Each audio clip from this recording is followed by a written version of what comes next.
Good morning, and welcome to the UU Church of the South Hills, also known as Sunnyhill. We're so delighted that you could join us for today's service. Our mission at Sunnyhill is to create a more just and compassionate community within and beyond our walls. I'm Krista Stanley, and I serve as a worship associate for this congregation.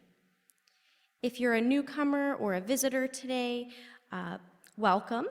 And you can also go to sunnyhill.org and click on the button that says New to Sunnyhill so you can learn more about our congregation and receive our weekly email newsletter. If you're joining us online today, please say hello or good morning in the comments on Facebook or YouTube. We'd like to hear from you, and we extend a warm welcome to you as well. Today's service focuses on the theme of Myth of Polarization.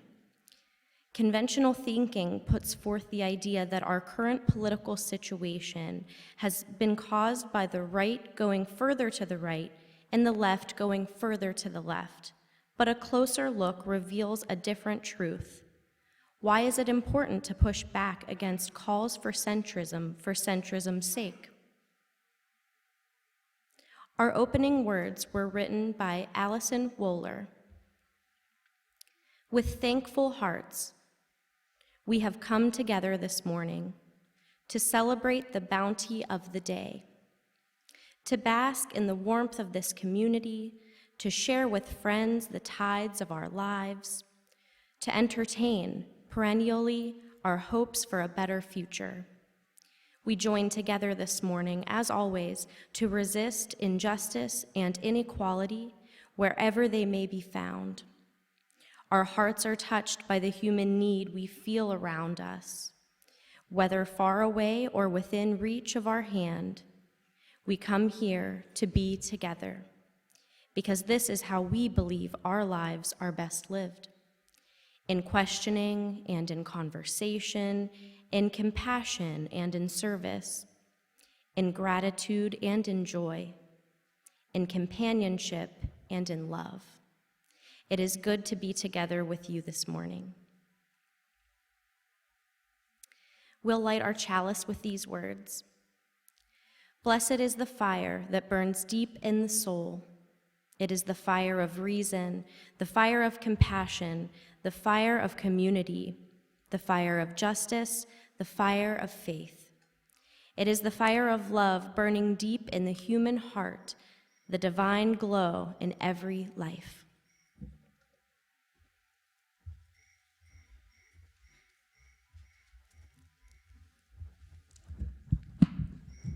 Good morning. Good morning. Come on. Oh, there we are. We'll be singing There's a River Flowing Through this morning. I invite you to hum along, perhaps body percuss along, whatever feels good. Numbers are getting better, and I think we'll be singing together full-throated soon. Yep.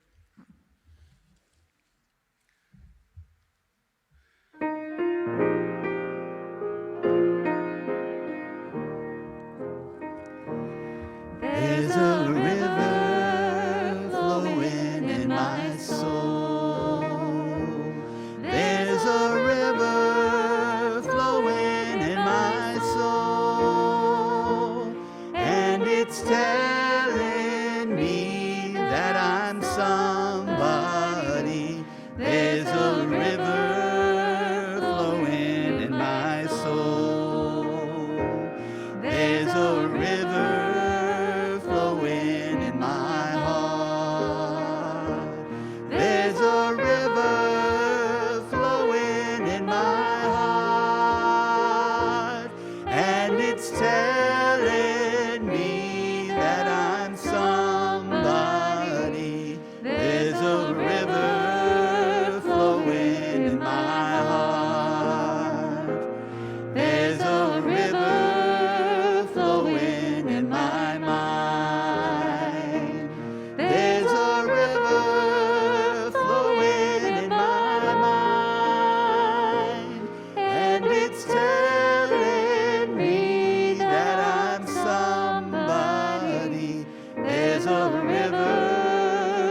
Sister Goose swam in the pond, happy as could be. Now and then, she ducked her head down to nibble, a little here and a little there. She took no more than her fill of those succulent underwater plants, for she knew the pond belonged to everyone.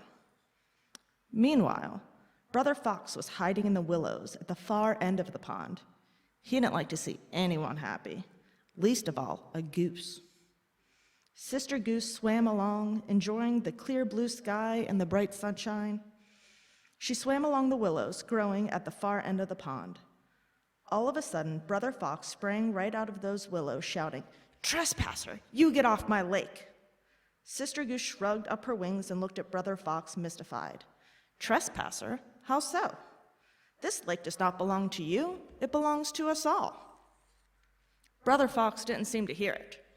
He carried on, "You've been eating some of the plants in this pond. They don't belong to you. If you don't get out of this lake, I'm going to take you to court." Sister Goose was truly perplexed. She knew she hadn't done anything wrong, but she could see by that ugly gleam in Brother Fox's eyes that she could not be able to convince him that she had done nothing at all. Instead, she said, "I'm not afraid to go to court over this. At least there, justice will be served." And so they went to court. But when Sister Goose arrived at the courthouse, she was very surprised. The clerks who sat just inside the doors were both foxes. Inside the courtroom, she saw that the lawyers were foxes. And the judge, he was a fox too. And even the jurymen, though some of them had red fur, and some of them had brown fur, and some of them had silver fur, they were all foxes too. Sister Goose quaked as she entered the defendant's booth. Sure enough, though her arguments were sound, the judge and the jury found her guilty. They convicted her and banished her from the pond. That's how it goes. There isn't much justice for the likes of a goose when the folks in the courthouse are all foxes. Thank you.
Good morning. My name is Anne McGrain, and I'm a member of the pastoral care team whose responsibility it is to reach out to members of Sunnyhill going through challenging or significant life events, whatever they may be, offering the loving presence that binds our community together. If you want to get in touch with us, you may contact us directly or call the church office or send an email to pastoralcare@sunnyhill.org.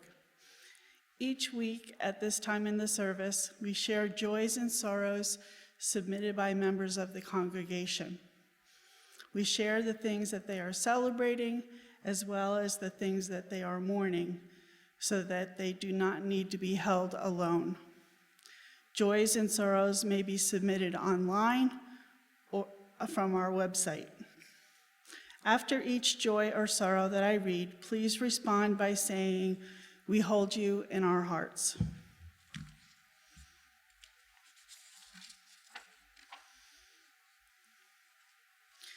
I have a sorrow from Michelle Grigger. Thank you, everyone, for your prayers and well wishes. Unfortunately, my kidneys have gotten worse in the last 2 weeks, and I started emergency dialysis this week. I am still waiting for my evaluation to be finalized for my transplant. It is possible that I might have to wait as much as 4 years. However, if anyone wants to look into being a living donor, please check out the living donor page at upmc.com. To Michelle and her family, we hold you in our hearts.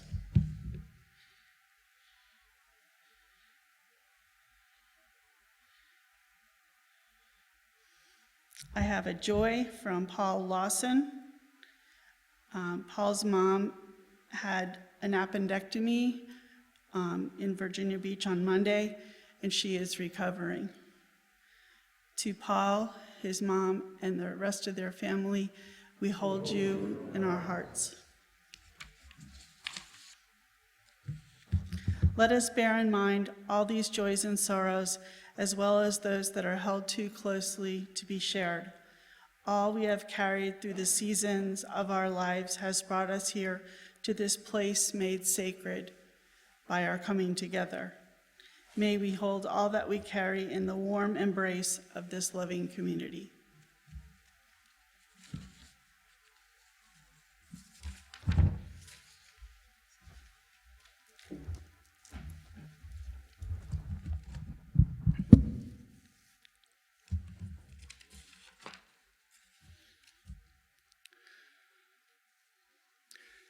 As most of you know, several months ago, Carol Carl shifted roles to become our music director emeritus after many years as Sunnyhill's choir director and music director.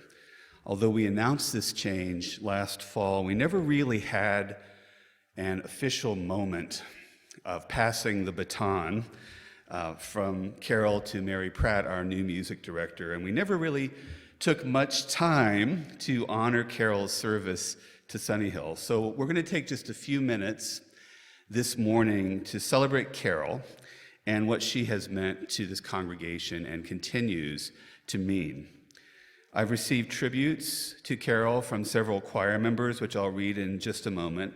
But first, I want to make sure that it's clear that this is not a farewell to Carol.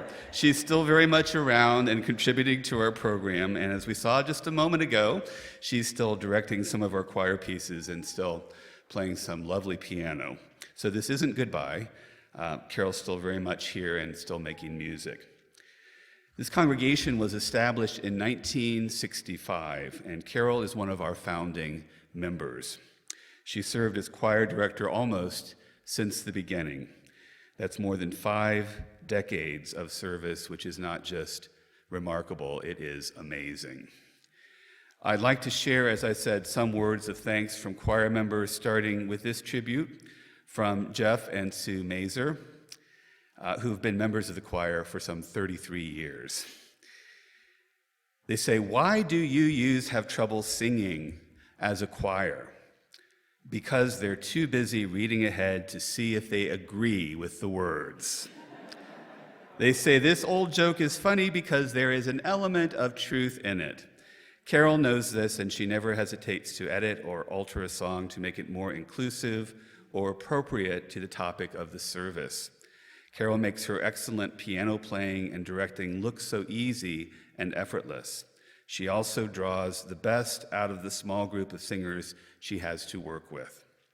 The Mazers recall that some of their favorite services at Sunnyhill were programs that Carol developed based on research and music, including a service of Shaker songs, a service of songs about the labor movement, and a service about equal rights for women.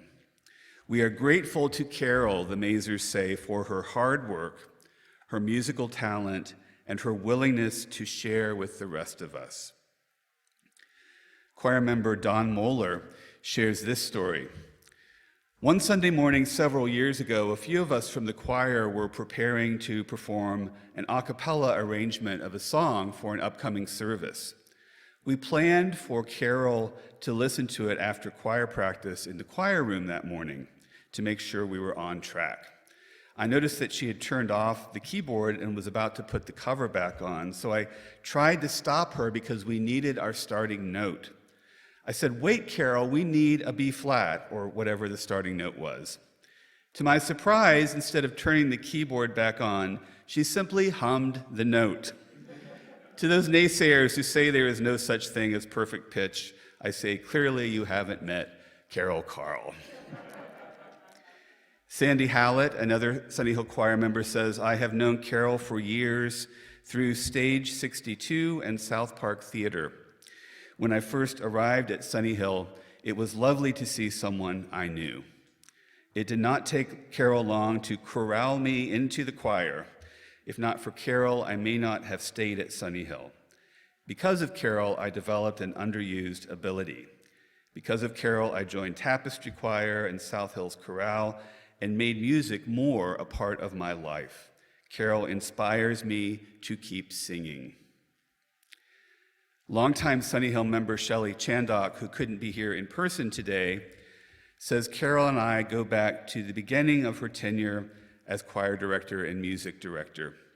She also recruited me into the Harmony Singers, for which she was accompanist and was the director of Tapestry Choir, another casualty of the coronavirus. I also took piano lessons from her, trying to recapture some of my childhood ability. I love and respect Carol and am sorry to miss the recognition of her indelible contributions to Sunnyhill. Choir member Judy Armstrong shared with me a blurb from the Harmony Singers program, which noted that Carol served as accompanist for more than 40 years for that group, in addition to working with such groups as the Pittsburgh Savoyards, McKeesport Little Theater, Canterbury Dinner Theater, Jude Poll Productions, and much more. Judy notes that one indicator of Carol's toughness and determination is the fact that she always drove cars with stick shifts, never automatics, because she felt that the manual transmission cars were safer and more efficient. No namby-pamby automatics for Carol Carl. Finally, I would like to share this story from Mary Pratt, who says, "One of my fondest memories of Carol is the time we spent moving sheet music into the filing cabinets in the newly built choir room. We moved the music into its new home over several days and many, many hours. It was a job that probably could have been done much faster, but it was just too tempting to talk about each piece. And I loved hearing Carol's stories about the circumstances behind the performances of a particular song, the pieces she was eager to perform again, and the scores which prompted her to point out particularly meaningful lyrics. Before Sunnyhill," Mary says, "I had never been part of a choir that sang such a wide range of eclectic music. The idea that pop, country, folk, poetry, and Broadway belonged in a church choir as much as more traditional or sacred pieces was a revelation. But the common thread running through Carol's selection is the meaningful nature of the lyrics, and any choir member under her direction will attest She's an unyielding stickler for pronunciation and phrasing in order to convey that meaning. I would like to add my own personal thanks to Carol for being such a consummate church music professional. In my time here, we've been through a lot of ups and downs, and it seems like constant change. But amid all of the change, Carol has been an absolute rock of reliability and professionalism. As I said, this is not a farewell to Carol, but I did think it was important to take a few minutes to recognize Carol Carl and her many years of meaningful service to Sunnyhill. Carol, we love you and we thank you.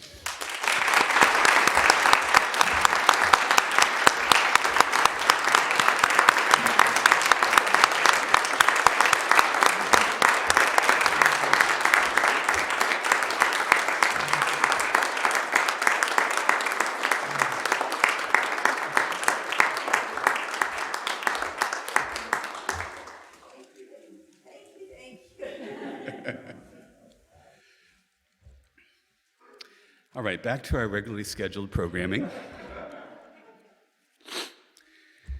Please join me in the spirit of meditation or prayer.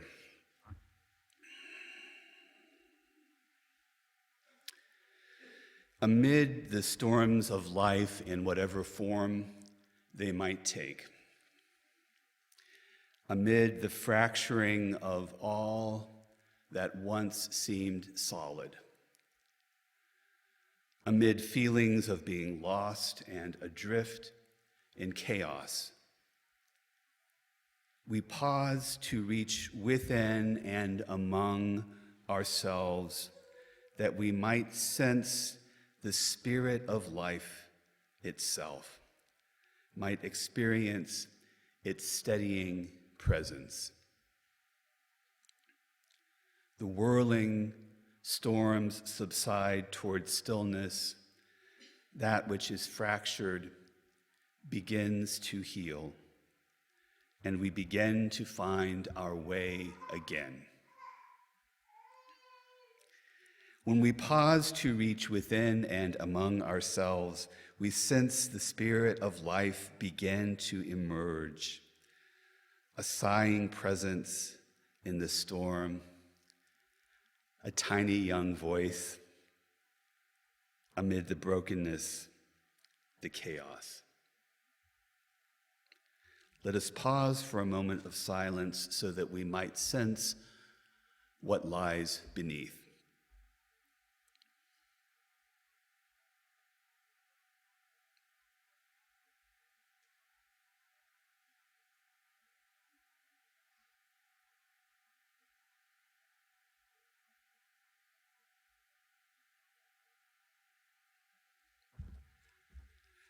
Spirit of life, may we sense your presence singing in our hearts, blowing, rising, moving, giving shape to our longings for love and justice, rooting us in each passing moment and then the next, setting us free with wings woven from grace and wonder.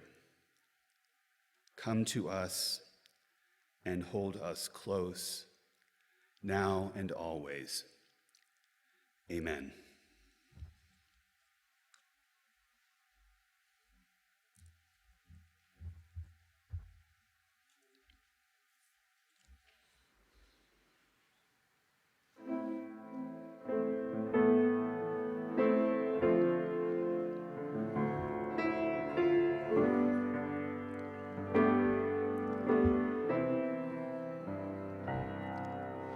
Spirit of life, come unto me, sing in my heart all the stirrings of compassion. Blow in the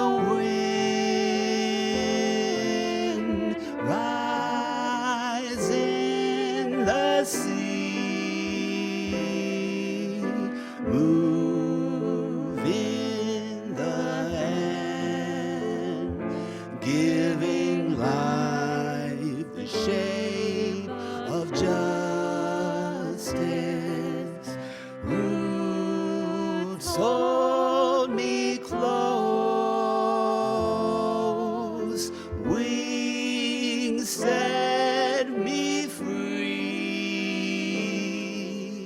Spirit of life, come to me, come to me.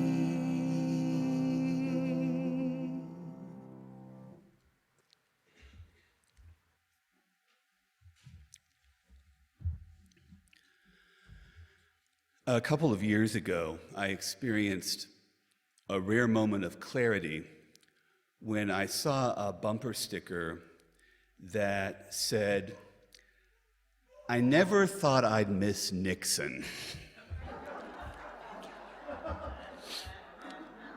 How true, I thought, and then how sad. Those of you who are old enough to remember Richard Nixon might know what I mean.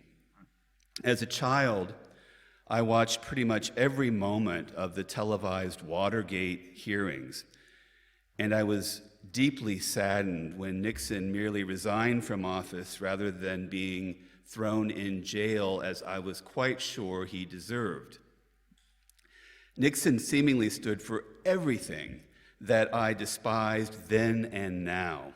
Among other things, Nixon was among the first politicians to successfully employ the so-called Southern strategy, which increased conservative political support among white voters in the South by appealing to those voters' racist attitudes and beliefs. And of course, the Watergate hearings and the White House tape recordings revealed Nixon's utter disregard for the law and for the general welfare of most U.S. citizens. But the more I thought about it after seeing that bumper sticker, the more I realized that many of Nixon's policies and opinions would make him far too liberal for today's Make America Great Again conservatives.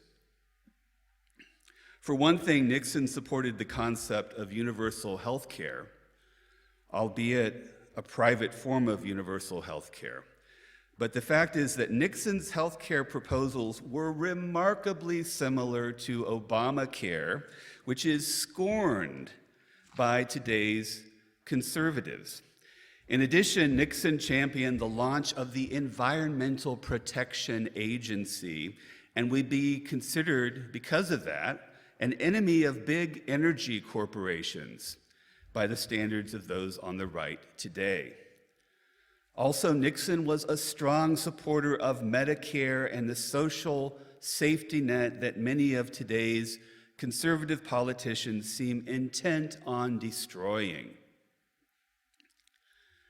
Richard Nixon, were he alive and active in politics today, would almost be certainly called by some a tree-hugging, left-leaning rhino. How in the world is that possible? The realization I came to after seeing the bumper sticker about Nixon and thinking about it for a few minutes was that conventional thinking about political polarization in the U.S. is wrong. Conventional thinking posits that our current state of extreme polarization has been caused by the right going further to the right and the left going further to the left.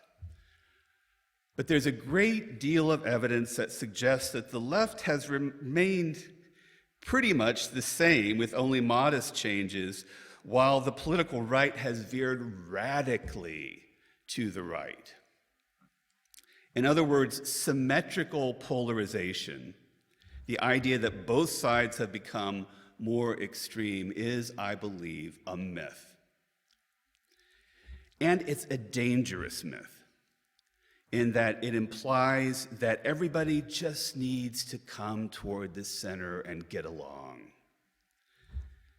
But when moving towards the center means abandoning our core values and most important social and religious principles, it is simply the wrong thing to do. Moving everybody towards the center sounds good in theory, but these days in practice, it means abandoning not only our values, but also our commitment to those who are oppressed and marginalized. And we cannot and must not argue for centrism only for centrism's sake. As Jennifer Rubin wrote in the Washington Post, while it's true that the country is more deeply divided along partisan lines than it has been in the past, it is wrong to suggest a symmetrical devolution into irrational hatred. The polarization argument too often treats both sides as equally worthy of blame, characterizing the problem as a sort of free-floating affliction. Rubin continues, this blurs this distinction between one party that is marginally more progressive in policy positions than it was a year ago, and another party that routinely lies, courts violence, and seeks to define America as a white Christian nation.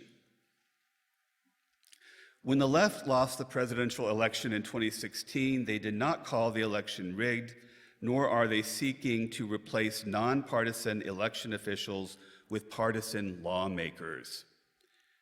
When it comes to compromise, only one party refused to cast a single vote in favor of the American Rescue Plan.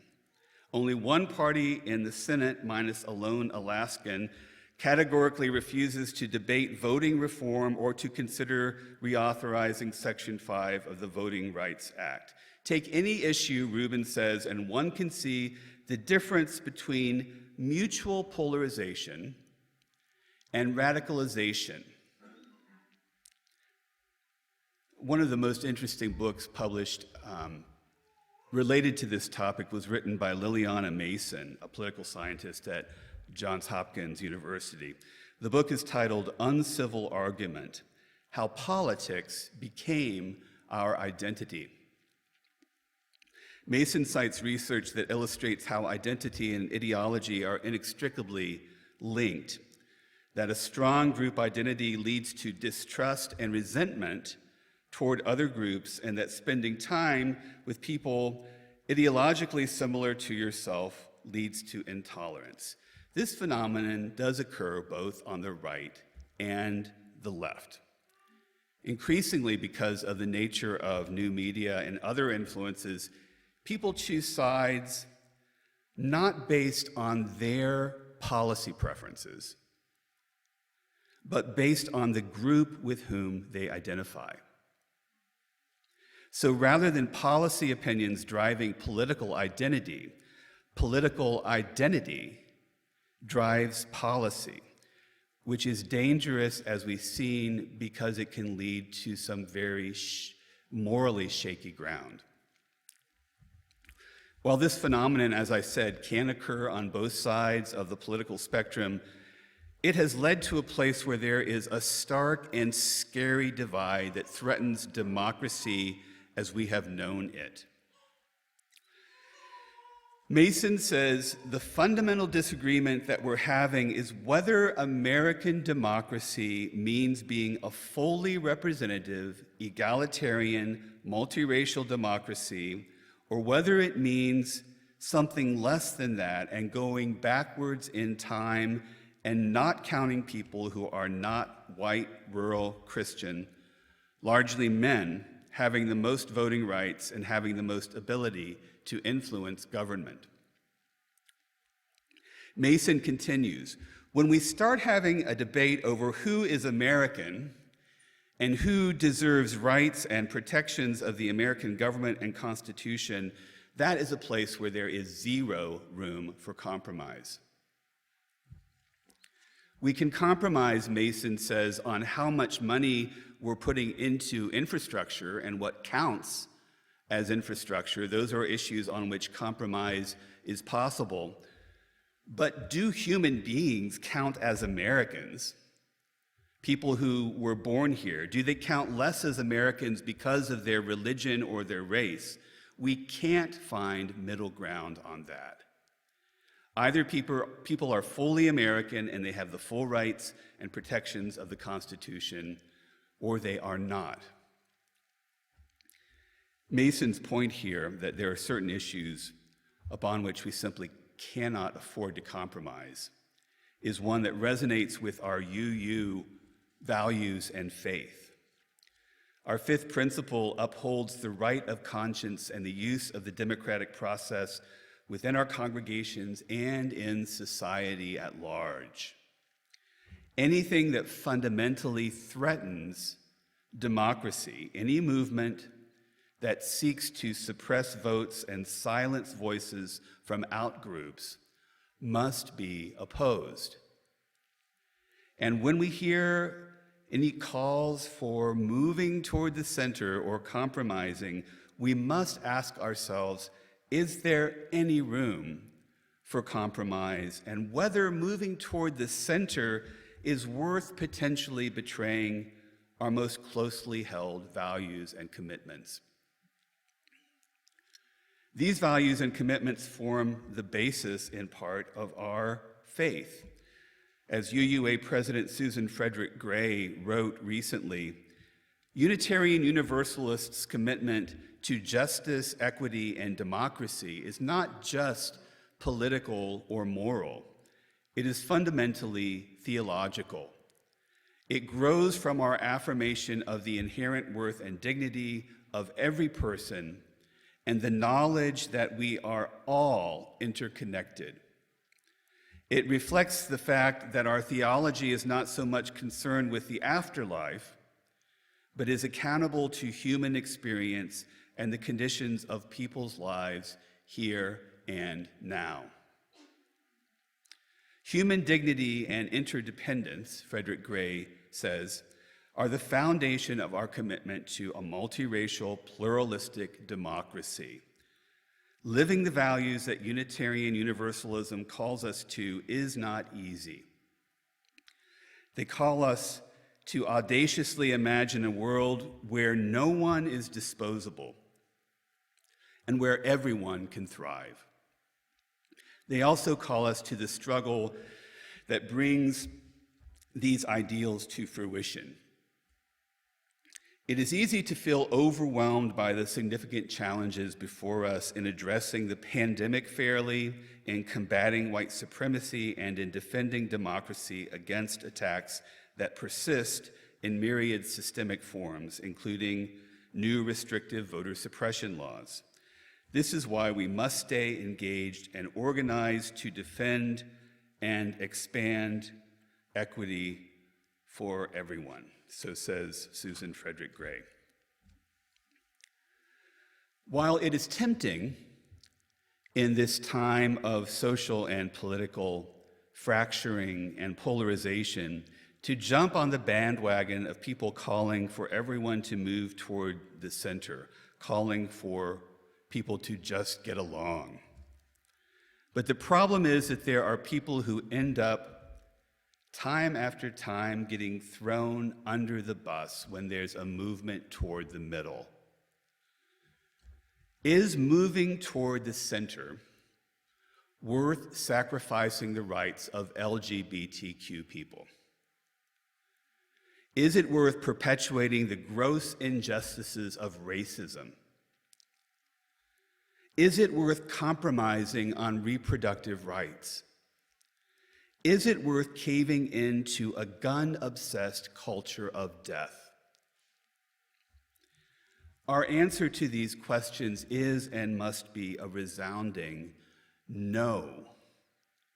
We cannot prioritize seeming to get along with some people more than we value the rights of all people, especially those who are marginalized and oppressed.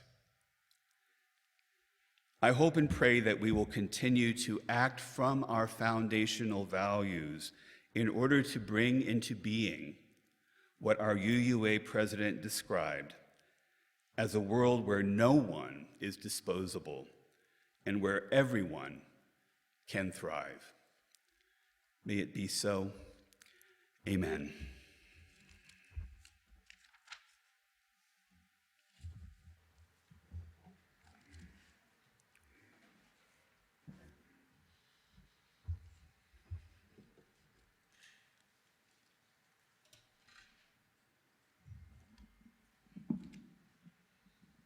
Our closing hymn is Love Will Guide Us. Again, please hum along and get those vocal cords ready to go in the next few weeks.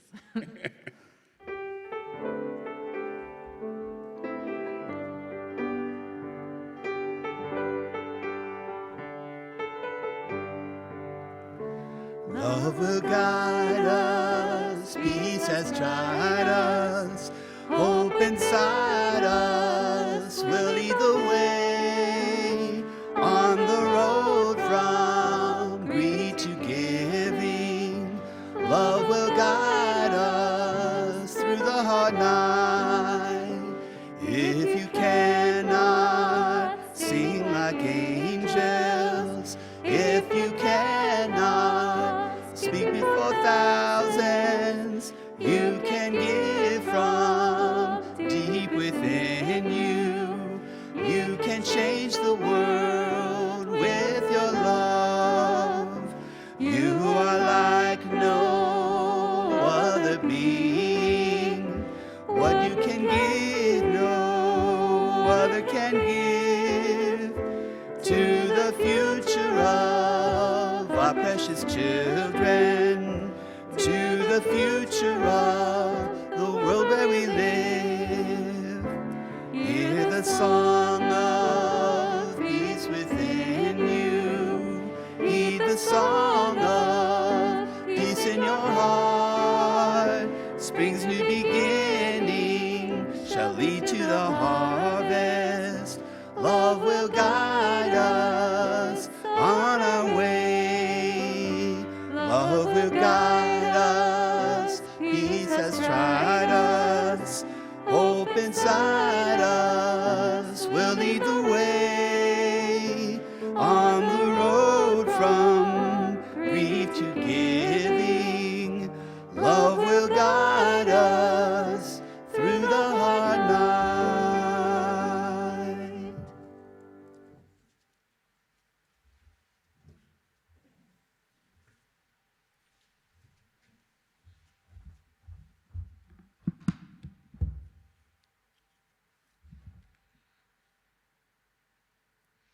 It's time for our offering. If you'd like to make a gift via our online giving system, you can do so by going to sunnyhill.org and clicking on the button that says Online Giving, and then follow the instructions, or you can give by text at 412-324-3130. Just dial that number using your smartphone and follow the instructions. You can also mail a check if you prefer, and you can find our mailing address on our website, sunnyhill.org. For those of you who are here with us in person today, we'll be passing our offering baskets around in just a moment. Thank you, everyone, for your generosity.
please join me in saying the words for extinguishing our chalice?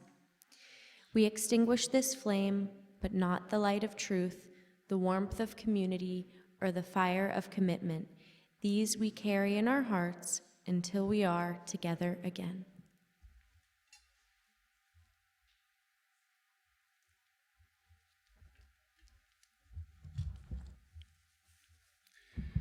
Before we go, I have just a couple of quick announcements.